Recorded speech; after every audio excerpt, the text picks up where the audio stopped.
Hello friend, very good morning সবাইকে। এবং আজকে তো ওয়েনেসডে, জয় গণপতি বাপ্পা। দেখো আজকে আকাশটা এত সুন্দর হয়ে আছে।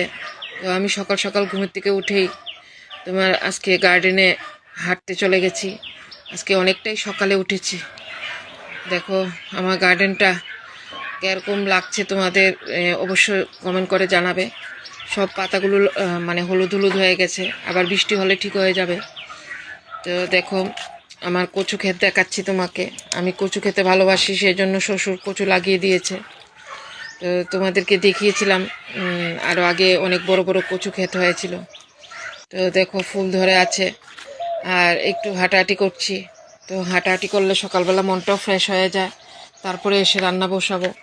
তো দেখো রান্নাগুলো আজকে তোমাদের দেখাইনি, তো কি কি রান্না করেছি সেটা দেখাচ্ছি।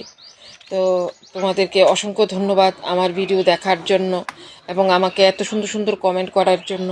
তোমাদের কাছে অসংখ্য অসংখ্য ধন্যবাদ আমার, এবং বুক ভরা ভালোবাসা থাকবে সবসময়। দেখো আমি কালকে রাত্রি কেটে রেখেছিলাম সব কিছু।